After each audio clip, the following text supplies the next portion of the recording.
Hi, I'm going to talk about what it's like to have autism and go over some examples of behaviors that are characteristically autistic and give an overview about its neurological its neurological biomarkers that define the condition. Um, so yeah, first we'll get into some characteristic behaviors of autism. And the first one I'll talk about is sort of just wiggling excessively. So, one common theme in autism is reduced executive function, and that makes it harder for autistic people to um, appropriately deal with the energy that they have. And that can come out in just like wiggling around while they're sitting doing nothing, or yeah, shaking, like flapping. Um, these sorts of activities are all hallmarks of autism. The second is having trouble with sensory stimuli. This includes things like loud noises, bright lights, even social interaction. So, when somebody's talking directly at you, like maybe giving you a punishment, discipline, if they're giving you some sort of direct attention. Um, and this includes eye contact too. Sometimes these stimulations are too much. And in the same way that they wiggle around to sort of manage the energy that they are feeling, these um, external sensory stimuli cause them to feel energy levels that they don't really have the capacity to handle. So that leads to um, just like strange behaviors. So yeah, results to like excessive stimulation might be them like you performing exaggerated movements, like really them expressing themselves that something is way too loud, even if it seems like a bit exaggerated. That's because to them it is exaggerated, or that's how they feel. Eye contact is often avoided in social situations, and um, yeah, these sensory experiences are common in autism.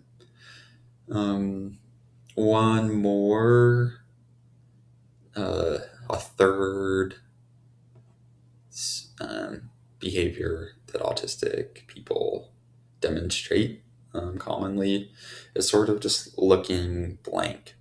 One way to describe it is autistic people have generally less executive function happening. So they might look like nothing's going on in their head.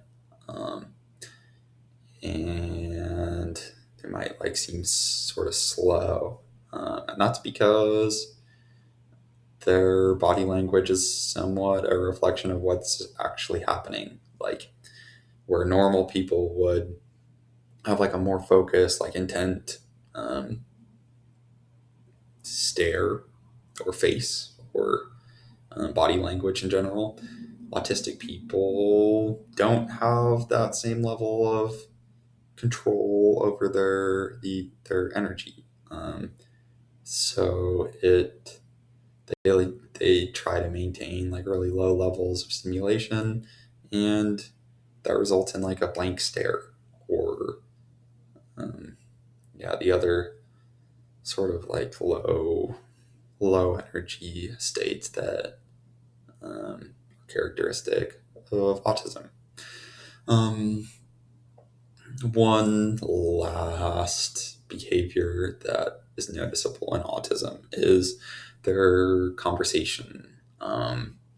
And sort of what's going on here is the ideas that they're working on thinking about, like normal conversation speed, is dictated by this sort of like real time mental processing. Um, and in autistic people, that is slowed down. Um, People call it a learning, like say that autism affects learning. And as um, that is true, it takes autistic people more time in general to learn new things. It takes them longer to like process information in real time. So that leads to like conversations with them sounding more simplistic. They might take a while, like they might take longer to process something that you say to them. Um, and yeah, learning is just, yeah, a slower thing. So, like learning a new subject and learning a new person, learning a new skill, all of that just takes more time for an autistic person. Um, yeah. So those are some characteristics that autistic people typically have. It's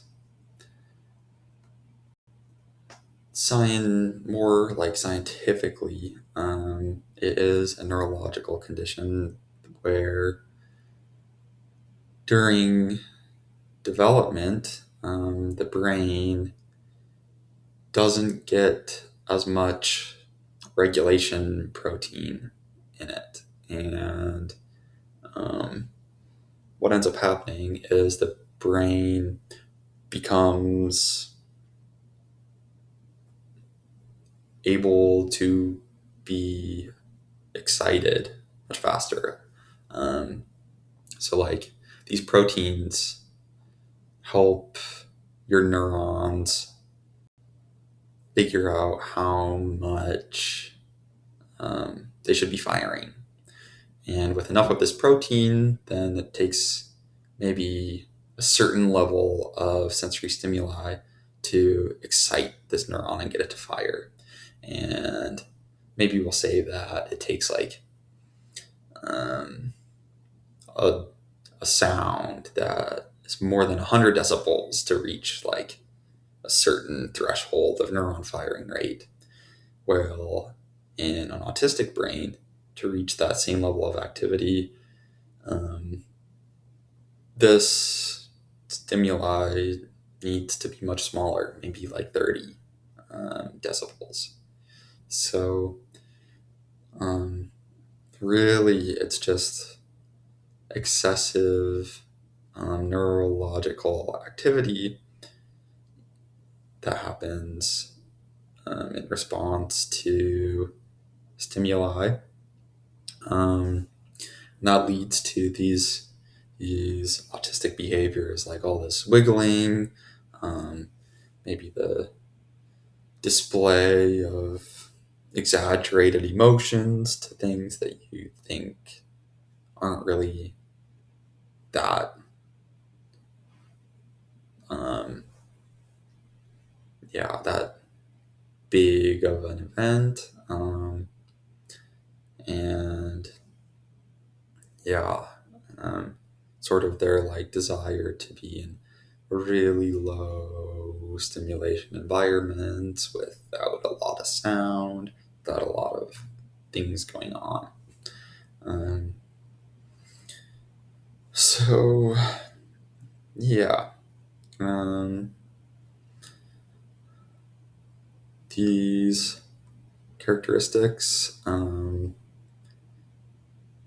hopefully shed some light on what the condition is, and maybe if you know somebody with it or you think you might have it, then these are helpful for you. And thank you for watching.